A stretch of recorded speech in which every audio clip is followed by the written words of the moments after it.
Dentro de los contenidos vamos a ver lo referente a la presión arterial, algunas características, funciones de la presión arterial, factores de riesgo controlables, no controlables, tratamientos alternativos que hay, luego lo referente a los antihipertensivos, clasificación, importancia, ¿no? ¿Y estos cómo se clasifican? Dentro de los antihipertensivos, pues hay un sinnúmero de representantes, de tipos, que de acuerdo a su mecanismo de acción, pues están los diuréticos, los beta bloqueadores, inhibidores de la IECA, antagonista de la angiotensina 2, bloqueante de los canales de calcio, dentro de los 5 grupos más característicos. Aparte que hay otros, que de repente por ahí los mencionaremos, ¿no? Entonces, cuando hablamos de hipertensivos, nos referiremos al grupo de los diuréticos, como la furosemida, de los beta bloqueadores, como el propanolol, de los inhibidores de la IECA, como el captopril, a los antagonistas de la angiotensina, sartán, a los bloqueantes de los canales de calcio, como el nifedipino. De todos ellos hablaremos algo referente a su farmacocinética, farmacodinamia, y también recordar que no son los únicos, hay otras familias, como la clonidina, nitroglicerina, isosorbide, entre otros, ¿no? Y finalmente, para más o menos tener una propuesta de qué hacer, cómo manejar a un paciente con estas características y qué protocolo de repente poder tener cuando estamos frente a una urgencia o en este caso una emergencia hipertensiva. Entonces, cuando vemos lo referente a la presión arterial, vamos a ver un montón de información, ¿no? Miren más o menos, un 16% que afecta a los peruanos, ¿no? Y algunos no lo saben. Ese es por eso que se le señala como el enemigo silencioso, ¿no? Por eso que siempre hay que estar controlándose las funciones vitales, y una de las funciones vitales importantes es la presión arterial, sobre todo en personas que ya pasen los 40 años, ¿no? El Día Mundial de la Hipertensión, el 17 de mayo. ¿Por qué es importante controlar la presión arterial y qué pasa cuando esta no se controla, no es tratada adecuadamente? Problemas oculares, ¿no?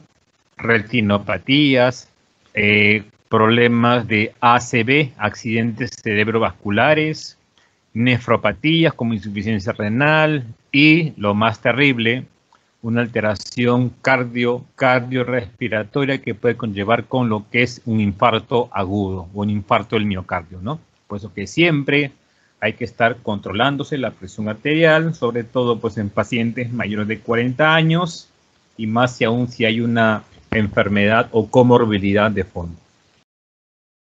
¿Cómo saber o para qué es importante saber que soy hipertenso, ¿no? Sencillamente, pues prevenir complicaciones o prevenir algunas enfermedades que afecten al corazón, a los riñones, al cerebro o a la parte ocular, ¿no? Entonces, por eso que es importantísimo el cuidado de ellos. ¿Cómo se trata, cómo se controla la presión arterial o cómo se previene, ¿no? Hay muchas propuestas. Mantener un peso adecuado, hacer actividad física, que es importante, ¿no? Evitar, pues, algunos excesos de algunos productos, como el alcohol, tabaco y derivados, y sobre todo, pues, reducir la ingesta de algunos productos de origen animal, como la sal, de repente el exceso de azúcar, todo ello, ¿no? En el Perú hay una sociedad peruana de hipertensión arterial, que es la que está viendo, controlando, sacando reportes referente pues a la presión arterial, concientizando a la población, a la medición de la presión y al cuidado de esta, ¿no? Porque el no tener una presión arterial adecuada puede traer problemas con el paciente. Bien, entonces cuando hablamos de la hipertensión arterial, ¿no? Una enfermedad crónica en las cuales las cifras de la presión, ¿no? Pueden estar alteradas, principalmente incrementadas. ¿Problema de salud pública? Sí, porque obviamente puede conllevar a afectar a un grupo significativo de personas, generando enfermedad y casos extremos de mortalidad, ¿no? Por eso que somos parte del equipo que tenemos que estar tratando pacientes, ¿no? Y muchos de los pacientes que tratamos puede hacer que sea un paciente hipertenso, ¿no? Y tenemos que saber algo de epidemiología, fisiopatología y sobre todo la farmacoterapia actualizada, ya que el grupo de los fármacos antihipertensivos es uno de los grupos que más se ha investigado y obviamente que ha mejorado la calidad de vida, ¿no? Entonces, cuando hablamos de la presión arterial, estamos hablando pues de la fuerza en el interior de las arterias por el flujo sanguíneo. Hablamos de valores. 80 como la presión arterial mínima y 120 la presión arterial máxima, ¿no? La mínima, la máxima. 80 a 120, un promedio. Valores un poquito más, valores un poquito menos. Estamos hablando sobre el nivel del mar, o sea, los costeros. Obviamente que hay variaciones o condiciones que podrán afectar la presión arterial, ¿no? Entonces, pues, ese flujo de la presión arterial va a hacer que esta sangre sea bombeada del corazón a todo el confín de nuestro organismo, ¿no? Justamente, ¿para qué? Para lograr una adecuada, pues, irrigación a los órganos de primer nivel como de segundo nivel, ¿no? Pues lo que es importante es su control y sobre todo, pues, esta presión arterial puede conllevar algunas variaciones durante el día, ¿no? Entonces, pues, situaciones como el dolor, como el estrés, incrementan la presión arterial, cosa que cuando estamos en estado de reposo o sueño, ¿no? Esta presión arterial está, repito, sostenida. Entonces, miren, pues, interesante, ¿no? El dolor, el estrés, cualquier actividad que nos demande cierta energía va a conllevar un aumento de la presión arterial. Puede dispararse la presión de los valores que hemos manifestado. Obviamente que la presión también está relacionada con el latidos cardíacos, ¿no? 60, 80 volumen por minuto. Entonces, cuando el latido cardíaco aumenta la presión arterial, estamos hablando que se ha aumentado la sistólica, la mayor. Cuando está en reposo, disminuye la presión arterial, estamos hablando de la diastólica, la menor. Entonces, hablamos de una sistólica, que es el valor mayor, por encima de 120, y la distólica, la menor, justamente por encima de 80. 80, 120 es el promedio de los valores, menor la diastólica y mayor la sistólica, ¿no? Entonces, en la medida de que esas presiones estén controladas, chequeadas, vigiladas, ¿no? Será interesante, justamente, pues, ¿no? El buen comportamiento, la buena salud del paciente. Bien, pero también recordar que hay condiciones que pueden afectar la presión arterial, ¿no? Y generar una hipertensión secundaria o una hipertensión de segunda intención o llamada inducida. ¿Qué otras condiciones pueden afectar la presión arterial? La actividad física, vivir en alturas, un sobreesfuerzo, un ejercicio que demanda bastante actividad o también medicamentos. ¿Cuántas personas toman medicamentos? Bastantes. Sobre todo de 50 para arriba, de repente es el grupo etario que más consume medicamentos. Y la posibilidad que alguna pastilla o alguna medicación que esté tomando y no sea controlada pueda aumentar la presión arterial es factible. Dentro de los medicamentos, miren ustedes, todos los medicamentos que están acá pueden tener algún incremento en la presión arterial, por eso su control. Y dentro de ellos, remarcamos dos. Los AINES, los antiinflamatorios no esteroideos, ¿no? Algunos de ellos pueden incrementar la presión arterial. Hay que tener mucho cuidado, ¿no? Sobre todo en odontología, ¿no? Y nosotros también vamos a buscar anestesia local. Y esa anestesia local tiene epinefrina, que ya lo hemos visto en su momento, que es un adrenérgico, que también podría incrementarnos la presión arterial en pacientes que no estén controlados, ¿no? Entonces, mucho cuidado con los AINES y mucho cuidado con los anestésicos locales, ¿ya? Porque estos, al ser usados inadecuadamente, me podría incrementar la presión arterial. Los AINES ¿Por qué? Por la estimulación del eje renina-angiotensina-aldosterona, ¿no? Que esto de alguna manera, pues, reduciendo la salida del sodio y pueden aumentar el volumen intravascular a nivel renal y por ende incrementarnos la presión arterial. En el caso de los adrenérgicos como la epinefrina, como el principal agente vasoconstrictor de los anestésicos locales, esa estimulación del simpático, esa estimulación adrenérgica, también nos podrían elevar la presión arterial. Por eso, dos grupos de medicamentos que tengan mucho cuidado en pacientes hipertensos, sobre todo los no controlados, podrían un poquito alterarnos al paciente. Obviamente, hemos dicho que la presión diastólica, que es la menor, ¿no? 80 milímetros de mercurio. La presión sistólica, 120 milímetros de mercurio. Cuando estas cifras se incrementan, sea la sistólica o sea la diastólica, ya estamos hablando de un nivel de hipertensión, pero hay niveles, ¿no? Hay números, pero hay que ver la repercusión clínica en el paciente. Y la importancia, los valores nos dan unas cifras, pero hay que ver la parte clínica. Por eso que es importante, como ya le había dicho, ¿no? Mucho cuidado, sobre todo porque la presión arterial no controlada de manera adecuada, ya en pacientes de 40 para arriba, por lo general, puede conllevarnos a cardiopatías, problemas en las arterias, accidentes cerebrovasculares, insuficiencia renal y algunas retinopatías. Por eso que son los órganos que deben mucho protegerse por la presión arterial, ¿no? La enfermedad silenciosa. ¿Cuánta gente es hipertensa y no lo sabe?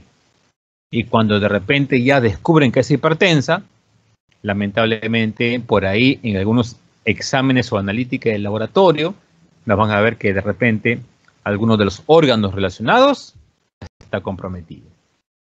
Miren, 15% de la población lo padece, hasta un poquito más diría yo. Por lo general ya a partir de los 50 para arriba, ya estamos hablando pues de pensar, sospechar de que un paciente pueda ser hipertenso, ¿no? De los 40 a 60 años, asintomática, pero de los 60 para arriba, ya la sintomatología, ¿no? Por eso, el enemigo que progresa es sus características, ¿no? Dentro de la presión arterial, la fuerza de contracción cardíaca, el volumen sanguíneo, el tono arteriovenoso, la regulación arteriocentral periférica, la presión arterial es igual al gasto cardíaco más la resistencia vascular periférica, ¿no? Algunas funciones de la presión arterial.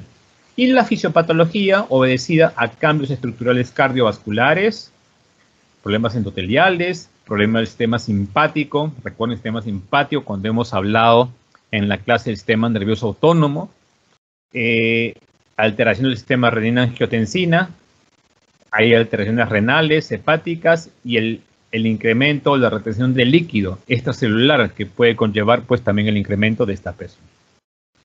Entonces pues hemos ahí hablado algo referente a la presión arterial, ¿no? Los riesgos, como ya le hemos manifestado nuevamente, enfermedad coronaria, enfermedad renal hepática, retinopatías, accidentes cerebrovasculares, entre otros.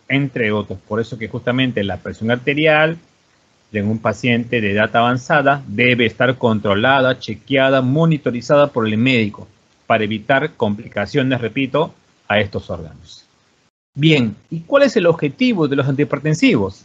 Sencillamente que los valores que están incrementados en la presión arterial por encima de 80 y 120 milímetros de mercurio estén dentro de su rango normal, dentro de su normotensión. Bien, ¿qué factores controlables y no controlables podemos tener en la presión arterial? Factores controlables, lo que se puede manejar. El abuso de grasas, el aumento de azúcares, el aumento de comidas muy condimentadas, la inactividad física. Ahora lamentablemente por esta pandemia muchos estamos encerrados y lamentablemente el estrés, la ansiedad, ¿no? Nos hace de repente consumir más alimentos, caminamos poco, el tabaco, las drogas, ¿no? el estilo de vida actual, ¿no? Hoy día la nueva enfermedad es el estrés, que tiene muchas variantes. El sobrepeso, ¿no? Trastornos metabólicos, todo ello se puede controlar, puede ser controlable. ¿Y cuáles serían, tanto como los no controlables, los menos controlables, ¿no? O de repente lo que ya quizás está dado como tal, y obviamente habría que tener ciertos cuidados. La edad, la raza. Dicen que personas de raza morena son propensos a ser hipertensos. El paciente diabético también puede tener una alteración, puede tener una alteración, repito, de la glucosa, la genética, la herencia, ¿no? Si tenemos padres hipertensos, probablemente los hijos y los nietos por línea también puedan ser hipertensos. El sexo masculino, dicen que el hombre es el que tiene una vida más agitada, más extenuada, por eso que más hay viudas que viudos, ¿no? Algún problema, de repente ya propiamente en las arterias aórticas o en otras arterias que irrigan al corazón, ¿no? Algunos trastornos de fondo, renales, hepáticos o tumores que ya pueden generar un aumento de la hipertensión que no es controlable. Hoy en día, ¿cómo se trata por lo general la hipertensión arterial? Obviamente que ya conlleva a un manejo médico, cuando la cosa es un poquito más severa, un manejo médico especializado, exámenes del laboratorio, hemograma completos, la toma de la presión arterial. Felizmente que tenemos ya hoy día un montón de elementos de instrumental que podemos comprarlo y nos pueden monitorear la presión arterial en casa, ¿no? ¿Para qué todas estas cosas? Para mejorar la calidad de vida de las personas, bajo tres aspectos fundamentales: alimentación, una alimentación adecuada, actividad física y farmacoterapia especializada. Tres maneras de controlar la presión arterial. Algunos solamente con la alimentación, basta y sobra. Otros, alimentación y actividad física. Otros, alimentación, actividad física y de repente ya el uso de alguna medicación especial, sobre todo pues en monoterapia o en una terapia combinada. ¿Para qué? Para proteger los órganos importantes que pueden conllevar a complicaciones, retinopatías, el corazón, el cerebro, entre otros, ¿no? Entonces, hoy en día uno de los tratamientos más especializados justamente es el tratamiento del paciente hipertenso. Hay un montón de medicamentos, ¿ya? Muchos por vía oral, otros por vía parenteral, en las cuales pues vean, un 90% de pacientes son hoy en día controlados, sea por el MINSA o por el Salud, en diversos programas especializados del paciente hipertenso, ¿no? Hoy día prácticamente una complicación de la hipertensión sería por un descuido, sería de repente por una no colaboración del paciente, pero hoy en día la farmacoterapia individualizada para el paciente hipertenso está bastante avanzada, ¿no? Hoy en día tenemos un montón de servicios de salud, postas, la hipertensión o también la telellamada o la telemedicina, ¿no? Ya que hoy en día, pues, algo restringido está la atención a los hospitales o postas por el incremento también de este enemigo que lo estamos padeciendo, que es el COVID o la COVID-19, ¿no? Que ha desplazado en atender a los pacientes que tenían alguna patología. ¿Qué otro tratamiento alternativo de la hipertensión también hay, ¿no? Otro tratamiento alternativo donde no se consume medicación, al menos hasta cierto nivel, ¿no? En las cuales nos hablan de lo que es la reducción de peso, ¿no? Baja de la ingesta de sodio y alcohol, la actividad física, algunos suplementos, suspender el tabaco y algunos tipos de comidas y sobre todo la salud física y mental, la meditación, el yoga, el relax por el estrés, ¿no? Bajar el sobrepeso, una alimentación rica pues en comida vegana en algunos de los casos, como una medida alternativa justamente o de complemento. Entonces, cuando hablamos de antihipertensivo ideal, ya les he dicho que hay muchos grupos o muchas familias de medicamentos. Considerar, obviamente, que el antihipertensivo ideal, de acuerdo al procedimiento, va a ser seleccionado por el médico tratante. Eficaz por ambas vías, ¿no? Parenteral, que es y parenteral de repente para una urgencia, ¿no? Y justamente uno de los beneficios es que la disminución de la presión arterial sea progresiva, escalonada, el manejo sostenido de la sintomatología.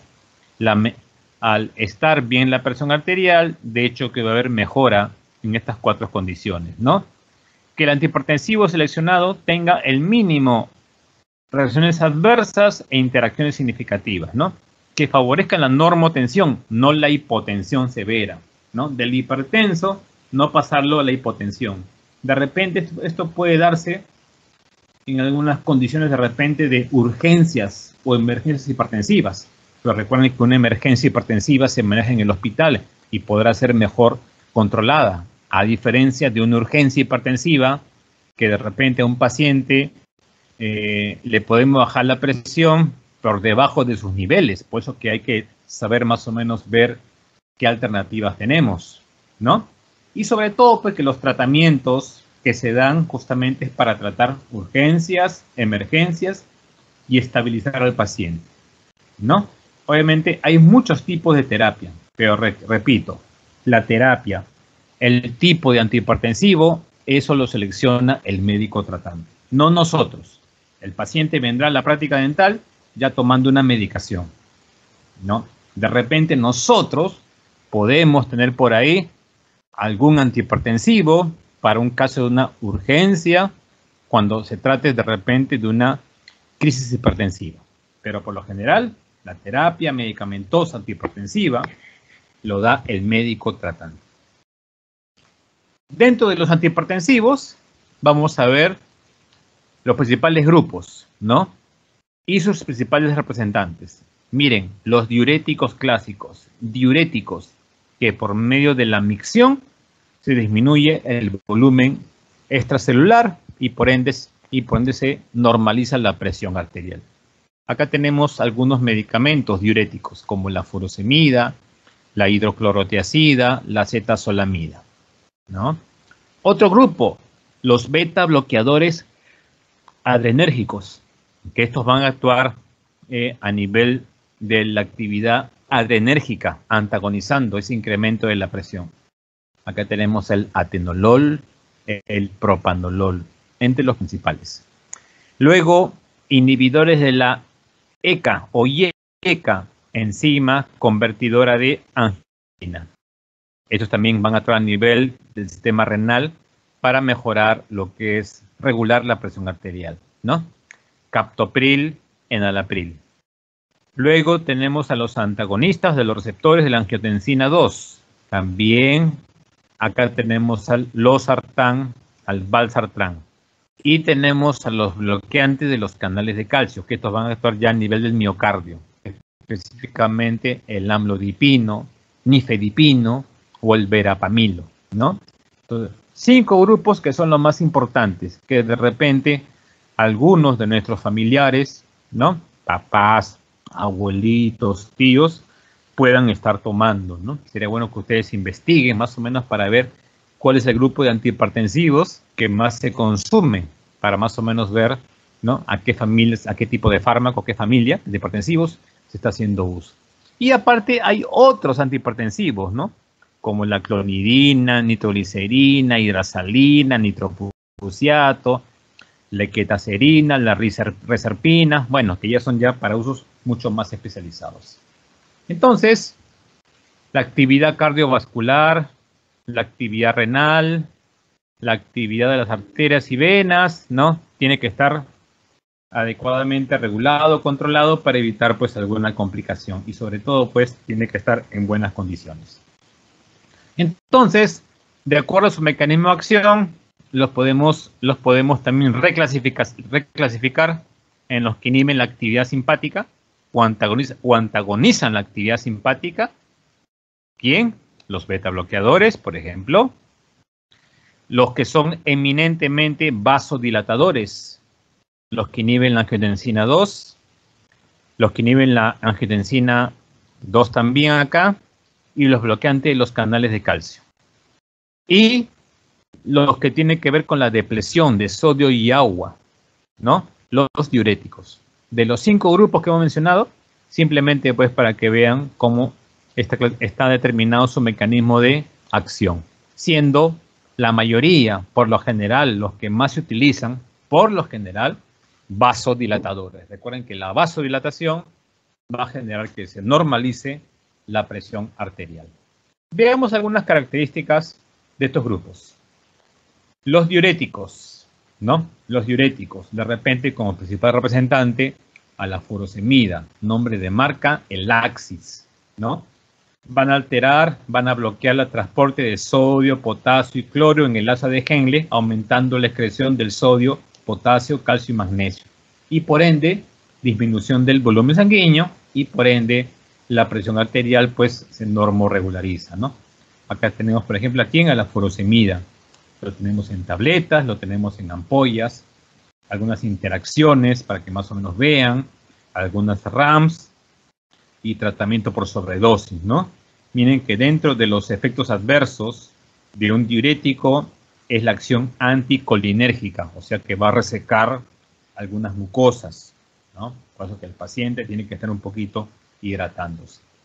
El otro grupo, los beta bloqueadores, ¿no? Estos son los que van a bloquear los receptores beta 1 y beta 2 adrenérgicos, llamados también antianginosos, ya que muchos de los pacientes operados del corazón o con alguna cardiopatía lo tomaban, ¿no? Infarto agudo de miocardio, problemas renales y sistema nervioso central. Acá tenemos al propanolol o el atenolol, ¿no? El cardaten o el Inderal, por lo general en tabletas. La dosificación ya eso lo da el especialista. Dentro de las interacciones, miren ustedes, antihipertensivo de este tipo, mucho cuidado con la lidocaína, porque la lidocaína puede incrementar, repito, los niveles del atenolol o propanolol. Y de repente, pues, potenciar el efecto de estos antihipertensivos y de generar una hipotensión, ¿no? Dentro de las RAMs también, acción anticolinérgica y como le decía yo, el uso desmedido puede llevarnos a una bradicardia por una hipotensión. Tratamiento por sobredosis en unos pacientes. Luego tenemos los inhibidores del sistema renina-angiotensina o los llamados los inhibidores de la IECA, también denominados las prolinas. Estos actúan inhibiendo a la enzima convertidora de angiotensina 1 en 2, ¿no? Regulando estas hormonas a nivel renal van a generar, pues, de hecho, una disminución de la resistencia periférica y, por ende, vasodilatación.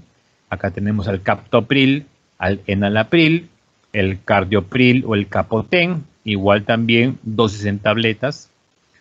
Dentro de las interacciones, mucho cuidado con los AINES, que los AINES de repente podrían alterar el efecto de estos medicamentos, sobre todo su uso indebido, ¿no? Dentro de las RAMs, igual, inhibición de la secreción de la salivación un poquito, disminuye, y disgeusia, alteración del gusto, ¿no? Tratamiento por sobredosis, ahí está indicado. Luego los antagonistas de los receptores de la angiotensina 2, ¿no? Su mecanismo de acción, bloqueo selectivo de receptores de la angiotensina 2, que es un potente vasoconstrictor. Entonces, este tratamiento a nivel hormonal por este medicamento va a regular la actividad renina-angiotensina, por ende la vasodilatación y por ende la regulación de la presión arterial. Y acá tenemos a un representante, el losartán, nombre de marca el COSAR, ¿no? El losartán, un grupo interesante también de antihipertensivos. Entonces también acá, dentro de las RAMs, ¿no? Hipolisemia, su uso desmedido que puede conllevar, ¿no? Entre otros. Tengan mucho cuidado y siempre estar revisando el prospecto o el adjunto. Bien. Y el quinto grupo, bloqueante de los canales de calcio. Estos van a inhibir el flujo de los iones calcio al miocardio y por ende, pues, la vasodilatación periférica y por ende también, repito, la normorregulación, llamados también antianginosos, ya que este medicamento, repito, también lo utilizan cuando hay problemas cardiovasculares, ¿no? Entonces acá tenemos al más conocido, al nifedipino, nombre de marca, el Adalat. Tabletas de 30, tabletas de 60 miligramos, ¿no? Dentro de sus RAMs, el uso desmedido puede conllevar a una hipotensión y sobre todo que también un aumento, repito, incremento, agrandamiento de la gingiva, generando una hiperplasia gingival, ¿no? El tratamiento por sobredosis obviamente ya es manejado de manera especializada. Entonces son 5 los principales grupos de antihipertensivos, ¿no? Los diuréticos, los inhibidores de la ECA, los beta bloqueadores, los receptores de la angiotensina 2 y los bloqueantes de los canales de calcio, dentro de los principales. Hay otros, solamente mencionaremos ya para casos muy especiales, ¿no? Como la clonidina. Estos también van a actuar a nivel central, a nivel de la actividad adrenérgica, sistema nervioso central. Sobre todo, pues, que ya son de uso de especialidad en ampollas por vía endovenosa, ¿no? La clonidina, el cataplexán. Ya sobre todo, pues, para casos de hipertensión ya muy severa. Luego tenemos también a la nitroglicerina, ¿no? Para casos de emergencias coronarias, ¿no? Un potente vasodilatador periférico, ¿no?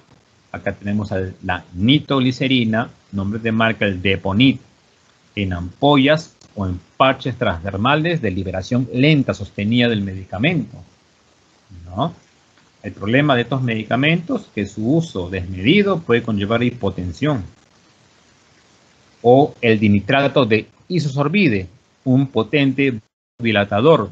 Muchos pacientes que tienen cardiopatías o antecedentes de infarto al miocardio están con su isosorbide, ¿no?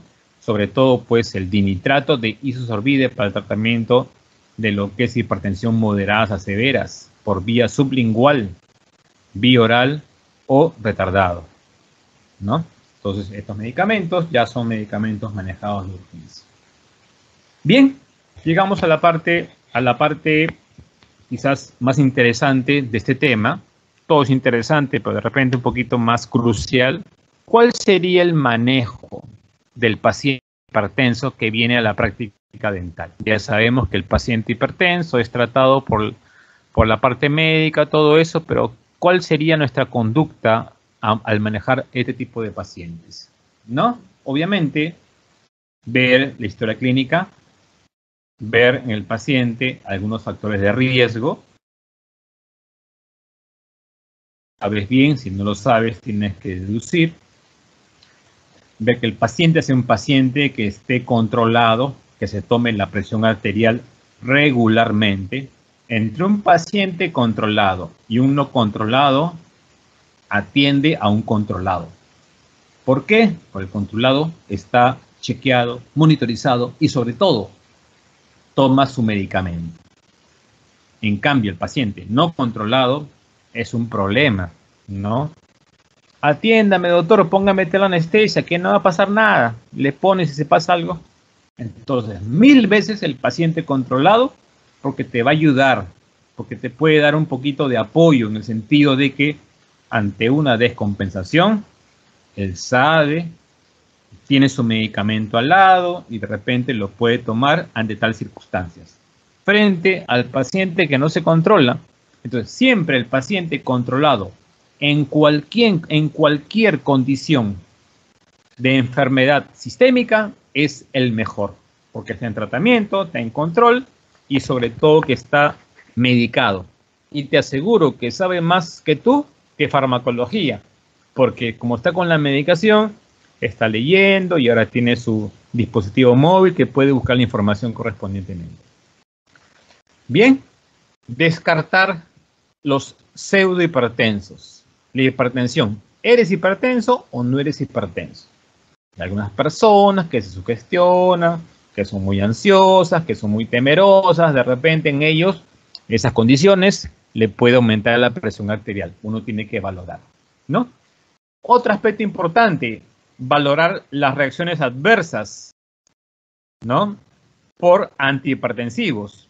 Pacientes que toman de repente medicamentos antihipertensivos por mucho tiempo pueden experimentar algún problema de xerostomía, o sea, baja de salivación, agrandamiento gingival, ¿no? Entre otros, si estos lo hubieran, hay que hacer el reporte correspondiente, ¿no? Bueno, y si el paciente que estamos atendiendo ya es un hipertenso declarado, perfecto, hay que indagar, obviamente de acuerdo a nuestro semáforo, dentro de qué nivel podríamos catalogarlo. Miren ustedes, esta valoración de la presión arterial, ¿no? Obviamente que es una referencia, nada más. Estamos hablando la presión óptima, ¿no? 80, un poquito a menos, o 120. 80 a 120 milímetros de mercurio. La diastólica, la sistólica. De repente hasta normal podría considerarse 5 más. 85, 130. Ya cuando estamos hablando de la presión alta normal, 130, 140, acá 85. Se ha incrementado ya prácticamente como 10 valores, hasta 15 valores. La etapa 1, 140, 160, 100. De repente, etapa 2, 180. La diastólica, 100. ¿No? Entonces, miren ustedes, se incrementa la presión sistólica, pero ya etapas graves, diría yo, gravísimas, que el paciente puede hasta colapsar, es etapa 3 y etapa 4, que son etapas ya, la verdad, bien complicadas y en las cuales el paciente ya va a requerir un manejo hospitalario, ¿no? Hasta etapa 2, 3 y 4 ya el manejo es hospitalario. Hasta presión alta normal o etapa 1 de repente podríamos manejar nosotros como una urgencia, pero lo demás ya sería una crisis hipertensiva muy severa que el manejo ya conllevaría a un manejo especializado, ¿no? Entonces, pues, las categorías de la presión arterial descritas por la Sociedad Americana del Corazón, para que más o menos vean, ¿no? La presión de repente normal, ¿no? 80, 120, ¿no? 90, 140 amarillo, pero ya por encima de esto ya comienza la posibilidad de una hipertensión grave o una crisis hipertensiva o una presión maligna, ¿no? Entonces miren ustedes la interpretación que se le da de acuerdo a los colores. Bien, si vemos que el paciente es hipertenso, ya es declarado, nos lo dice, ¿no? Y está dentro de estos valores, siempre la interconsulta médica con su médico tratante de preferencia, y si no, con un médico de cabecera, para ver si se le puede o no se le puede atender, ¿no? Mucho cuidado con el uso prolongado de los antiinflamatorios. Ya vimos que muchos de los antiinflamatorios pueden incrementar la presión arterial, ¿no? Entonces, su uso desmedido podrían aumentar las cifras de la presión en pacientes normotensos, o sea, normales e hipertensos no controlados. ¿Cuál dentro de los antiinflamatorios y analgésicos es el comodín, es el permitido en un paciente hipertenso? Principalmente el paracetamol, ¿no? Es el más permitido. Segundo lugar, el diclofenaco, paracetamol o el meloxicam. Esos son los que de alguna manera pues no van a incrementar significativamente la presión arterial en estos pacientes. En estos pacientes hipertensos no deben tomar naproxeno, no deben tomar ketorolaco, que estos son muy hipertensivos, ¿ya? Mucho cuidado con ellos. Sobre todo estamos tratando acá hablando de pacientes que ya son hipertensos. Bien, ¿qué aspecto fundamental tienes que controlar en la consulta dental? Evitar el dolor, evitar el estrés y evitar la ansiedad. Estos tres aspectos, si tú lo controlas, habrás logrado manejar al paciente hipertenso. ¿Por qué? Porque el no control de estas condiciones te incrementa las catecolaminas endógenas y eso significa que te aumente la presión arterial. El dolor, el estrés, ansiedad, y miedo, el pavor, nos angustia. Y esa angustia incrementa la presión arterial. Y si es hipertenso, con mayor razón, ¿no?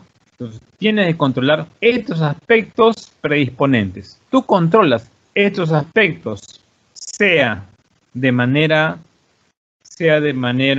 que le hables al paciente, o si tienes experiencia por medicación, en buena hora, ¿no? Casos más complejos, ya que tienen alguna comorbilidad de fondo, mejor te sugiero primero, antes de una evaluación especializada. Para el paciente que está ansioso, que tiene fobia, que tiene miedo, en la consulta dental, siendo hipertenso, ¿no? Sabiendo que estas condiciones le pueden aumentar la presión arterial, entonces ya hemos hablado la posibilidad de una premedicación en pacientes mayores de 13 años y de 40 kilos a más, ¿no?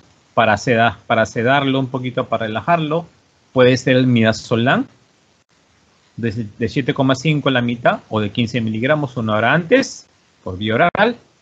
Puede ser el alprazolam 0,5 miligramos una hora antes, o puede ser la hidroxicina 25 miligramos una hora antes, ¿no?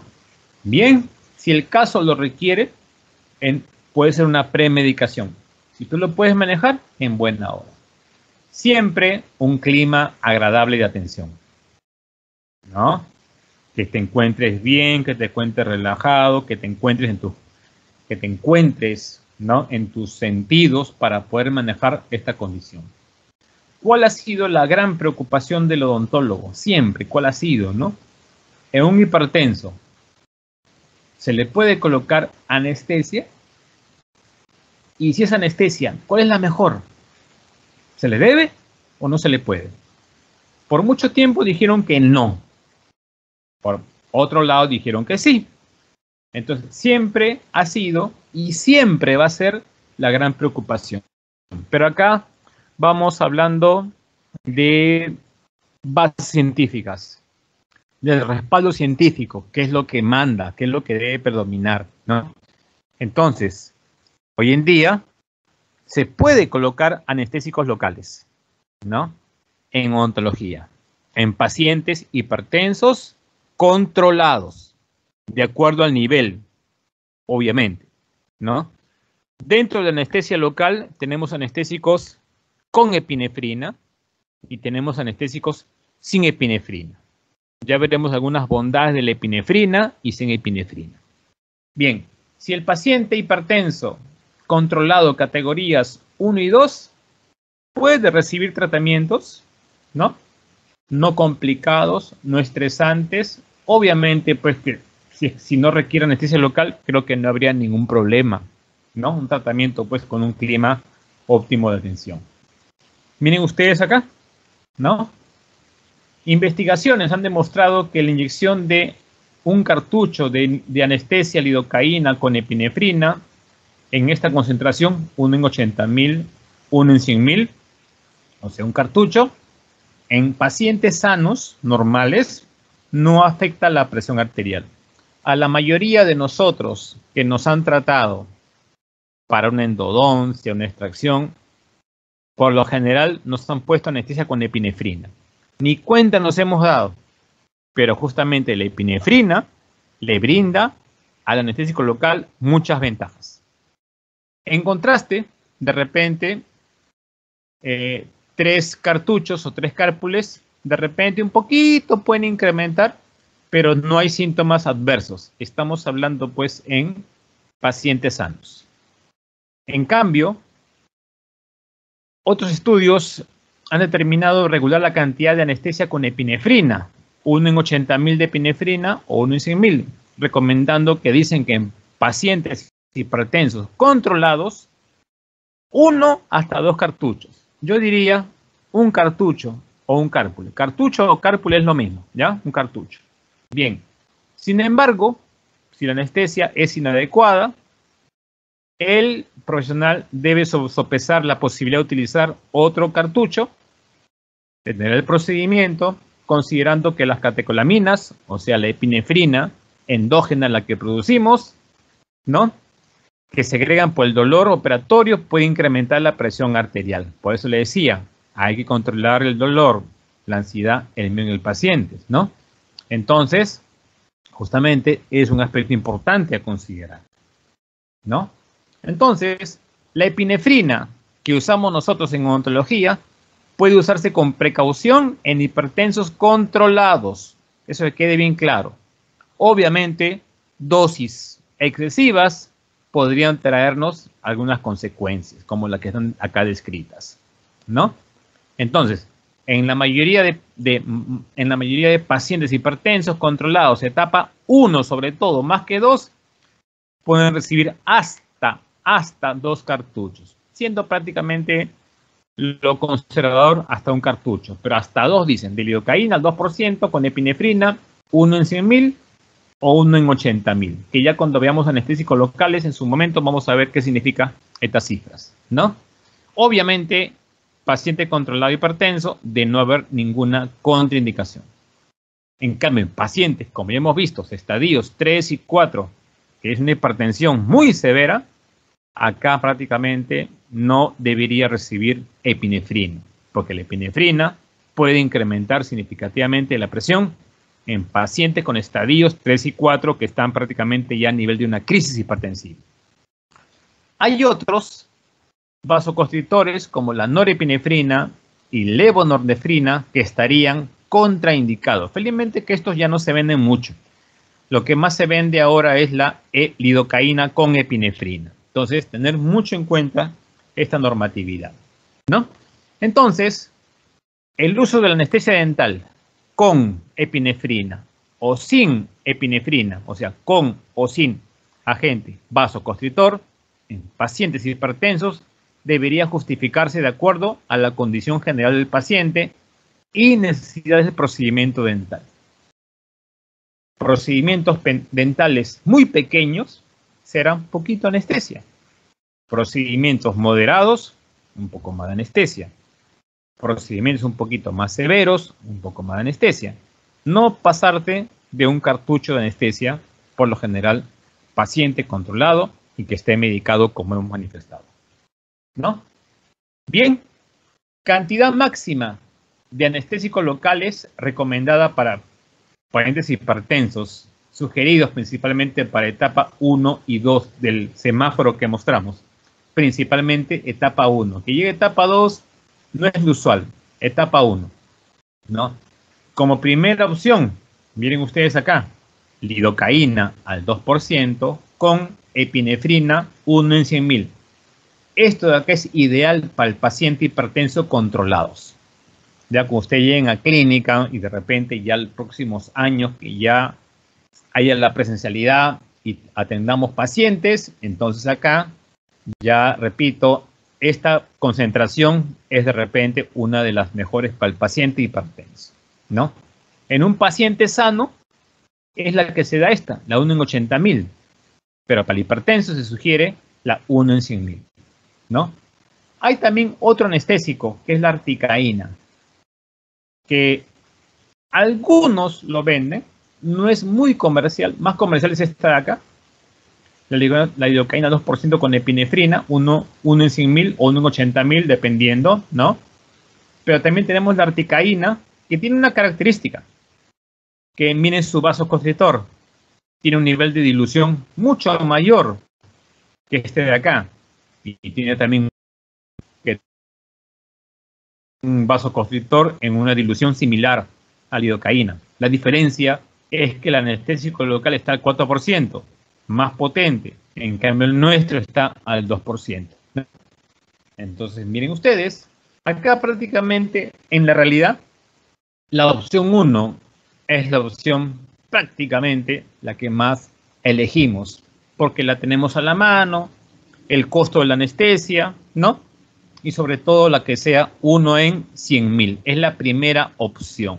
Ya de repente, como una segunda alternativa, la articaína en 1 en 200.000 o la articaína con 2%, 1 en 100.000. Podrían ser alternativas, ¿no?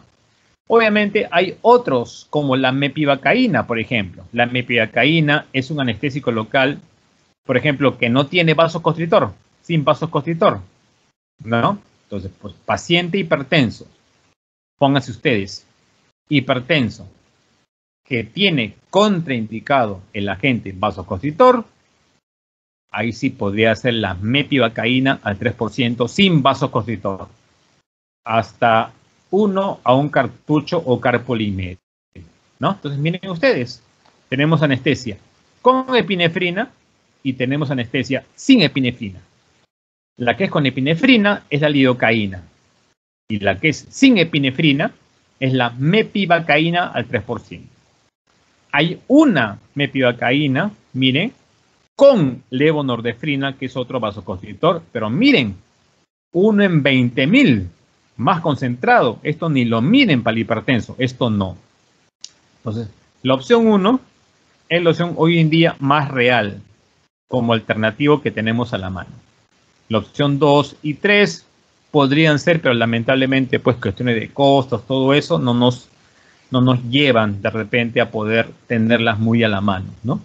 Y cuando hay intolerancia a la epinefrina, tenemos la mepivacaína sin epinefrina, o sea, sin agente vasoconstrictor, que tenga contraindicados los agentes vasoconstrictores.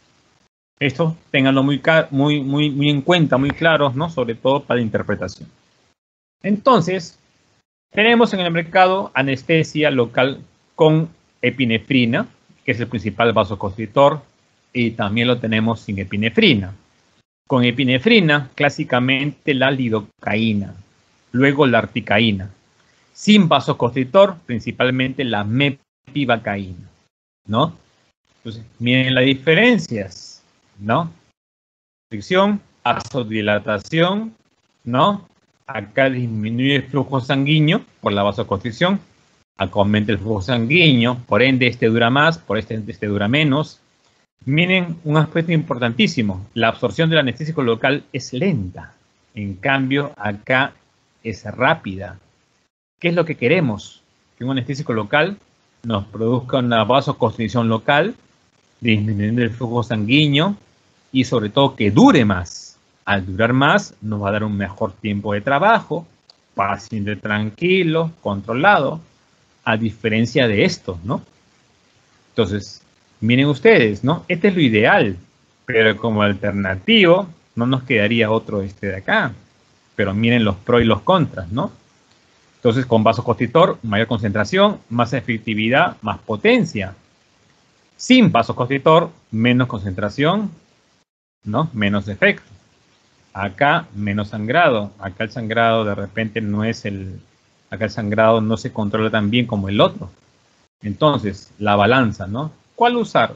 ¿Con vasoconstrictor o sin vasoconstrictor? Ideal en paciente controlado, estadio 1 y 2, es con vasoconstrictor. 1 en 100.000, como le hemos dicho. O sea, lidocaína al 2%, 1 en 100.000. Si tiene contraindicado el vasoconstrictor, acá tenemos la mepivacaína, como hemos mostrado en el gráfico anterior, ¿no? Entonces, pues, hoy en día, del paciente hipertenso de requerir anestesia local, ideal, clásicamente, es la lidocaína, que es una aminoamidas.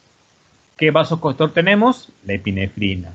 Ideal, 1 en 100.000 grados de dilución del vasoconstrictor, ¿no? ¿Por qué ideal es un anestésico local con epinefrina? ¿Por qué? Acá están las respuestas. Mejor efecto, mejor presencia del anestésico local, estará más tiempo anestesiado. Si está más anestesiado, no hay dolor, el paciente estará tranquilo. Menor toxicidad sistémica del anestésico local. ¿Por qué? Por la absorción lenta. Y sobre todo, la hemostasia local en cirugías. Esa vasoconstricción va a generar que haya menor sangrado.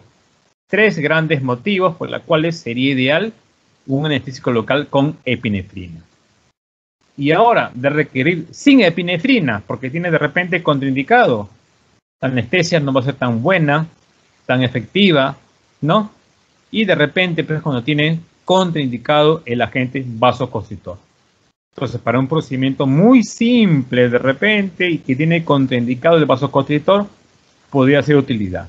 Pero clásicamente, de nuestros procedimientos dentales, ¿no? Cuando colocamos anestesia, queremos una buena anestesia, ¿no? Y sobre todo, pues, un tiempo acorde y con menos sangrado. Y eso nos lo ofrece un anestésico local con epinefrina, ¿ya? Que eso quede, por favor, bien claro, bien establecido. Contraindicaciones del agente vasoconstrictor. Obviamente, pacientes sistémicamente comprometidos, inestables, no controlados. ¿Quiénes son los no controlados? Hipertensos, diabéticos, con ACV, hipertiroideos, con cardiopatías, con estimulantes, pacientes que tengan alguna cardiopatía o infarto reciente de 6 meses, ellos tienen contraindicados el vasoconstrictor. Pacientes con beta bloqueadores adrenérgicos, con antidepresivos, entre otros. Y también las gestantes, por ahí, dicen, ¿no? Que de alguna manera, pues, se ha determinado que en sí el agente vasoconstrictor durante la gestación y lactancia no maneja, no conlleva a un riesgo teratogénico, ¿no? Obviamente que van a haber receptores especializados donde actúan más los agentes vasoconstrictores, alfa 1, beta su 1, beta su 2, y dentro de las drogas estimulantes, hoy en día la que más se utiliza como vasoconstrictor es, y todavía sigue siendo, la epinefrina, ¿no? Esta epinefrina, un estimulante de receptores alfa y beta, predominantemente beta, sobre todo altas dosis, exageradas dosis, obviamente aumentan la presión arterial. Pero en lo que hemos manifestado, dosis adecuadas, correctas, podría ser, repito, de gran utilidad, ¿no? Entonces, hoy en día, la epinefrina sigue siendo todavía el agente vasoconstrictor adrenérgico de mayor uso que se le añade a un anestésico local, ¿no? Entonces, en pacientes hipertensos, etapa 1 principalmente y 2, controlados, lidocaína al 2% con epinefrina, 1 en 100.000, máximo hasta 2 cartuchos, máximo, pero yo le diría de repente hasta un cartucho nada más por ser conservador, ¿no? Como primera opción. De no haber este anestésico local, tienes el alternativo de la articaína, ¿no? Al 4%, 1 en 100.000, ¿no? Aplicando lentamente, ¿no? En pacientes no controlados o que tienen contraindicado el vasoconstrictor, ahí tendrán la alternativa, la mepivacaína al 3% sin epinefrina, máximo un cartucho. Y en pacientes etapa 3 y etapa 4 ya el manejo es especializado prácticamente, ¿no? Y los pacientes, por su condición, obviamente van a tener que tener un manejo muy especial. Luego que uno coloca anestesia local en un paciente hipertenso que ya pasó el procedimiento todo, evitar que se levante de manera rápida. Hay que evitar la hipotensión ortostática, no al levantarse. Y reacciones vasovagales, vértigos, mareos, náuseas. Por eso cuando uno coloca anestesia, después de acabar ese procedimiento, que el paciente descanse, que el paciente repose para que esté tranquilo y calmado y que se recupere paulatinamente, ¿no? Pacientes no controlados, edúquenlo y díganle los pros y los contras de su atención. Obviamente ya después del procedimiento que le hemos hecho al paciente, la posibilidad de AINES y antibióticos, ¿no? Obviamente ya interconsultarlo con el médico tratante, sobre todo para que no haya entre ellos alguna interacción con el antihipertensivo. En el caso de los AINES, si van a dar ustedes al paciente, dosis mínima y periodo corto. De repente, pues el paracetamol de 500 miligramos cada 8 horas por 2 días. Diclofenaco sódico de 50 miligramos cada 8 horas por 2 días, ¿no? No periodos largos, periodos cortos, ¿no? Bien, acá nos dicen también mucho cuidado porque en los hipertensos, algunos corticoides como la hidrocortisona puede también generar algún problema, ¿no? Casos ya más complicados, el tratamiento es hospitalario. O sea, en conclusión, prácticamente el paciente hipertenso, hay que saber, repito, si es hipertenso, si es controlado, si toma sus medicamentos, ¿no? Hay que hacer un procedimiento, si lo vamos a atender con una buena anestesia, cantidades mínimas, pequeñas, lidocaína al 2%, 1 en 100.000, ¿no? Bien. De hecho que también, de acuerdo a la complicación de órganos diana, también hay otra clasificación, ¿no? Miren ustedes, tratamiento para el grupo A, para el paciente que no tiene algún órgano dañado importante, ¿no? En ellos prácticamente el estilo de vida y el control médico. Pacientes grupo B, pacientes que tienen algún factor de riesgo, no diabetes, con la enfermedad de consideración. Acá, estilo de vida, farmacoterapia y control médico. En cambio, grupo C, pacientes con enfermedades a órganos diana, daño cardiovascular y diabetes y otras condiciones de riesgo, ¿no? Acá sí modificar estilo de vida, farmacoterapia especial y control médico. Entonces, depende, pues, si hay o no daño a un órgano importante, será de menos a más complicado. Pero eso el manejo ya es un manejo especializado. ¿Qué diferencia tenemos entre una urgencia hipertensiva y una emergencia? Una urgencia es el aumento de la presión arterial sin daño a un órgano diana. En cambio, una emergencia sí puede dañar un órgano diana importante. Una urgencia no pone en peligro la vida del paciente. Una emergencia sí pone en peligro la vida. Una urgencia se puede tratar, te da tiempo para tratar.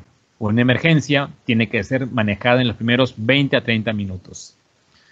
Una urgencia hipertensiva la puedes manejar por vía oral o vía sublingual, o sea, de manera parenteral. En cambio, una emergencia es por vía parenteral. Una urgencia puede ser tratada en hospital, si tiene la experiencia del caso del profesional, en el consultorio. En una emergencia, el manejo es hospitalización y UCI, caso muy extremo. ¿Cómo se trata una emergencia hipertensiva, ¿no? Por lo general, miren ustedes, es vía endovenosa, personal altamente especializado, ¿no? Miren el inicio, miren el tiempo de acción, miren que son las dosis, obviamente, pues ya a dilución especial, ¿no? Nitroprusiato, enaprilato, la nitroglicerina para casos de emergencias. ¿Qué tenemos nosotros en la consulta dental si queremos manejar un caso de una urgencia hipertensiva, ¿no? Acá tenemos prácticamente dos medicamentos que serían interesantes que ustedes lo tengan, repito, en su botiquín, para poder, pues, de hecho, manejar una urgencia hipertensiva, si es que el paciente no tiene la medicación al lado, ¿no? Acá tenemos dos medicamentos, el nifedipino y el captopril, ambos por vía sublingual, ¿no? Miren el inicio de efecto, miren el tiempo de acción. Sobre todo, pues, en pacientes adultos, ¿no? Si el paciente tiene algún problema de índole cardiovascular, ¿no?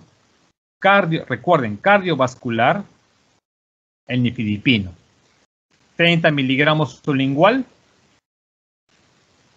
Esperamos 20 a 30 minutos. Si va bien, correcto. Si no, 10 miligramos más. Valorando la recuperación. Si el paciente no tiene un problema cardiovascular, ahí tenemos el captopril, que lo podemos moler, pulverizar, sublingual, ¿no? 50 miligramos sublingual, esperamos 20 a 30 minutos. Si va bien, excelente. Si no, después de ese tiempo, la mitad, 25 miligramos de manera sublingual. Que serían las dos alternativas, ¿no? Para el caso de una urgencia hipertensiva, algo que yo le propongo como un tratamiento enteral de una urgencia hipertensiva. ¿Ya? Entonces, felizmente que en la práctica odontológica más son urgencias que emergencias. Entonces, una urgencia con el debido conocimiento y práctica se puede manejar, se puede tratar. Y siempre hay que estar, pues, informándonos, hay que estar leyendo de todas las variantes que hay referente a los tratamientos.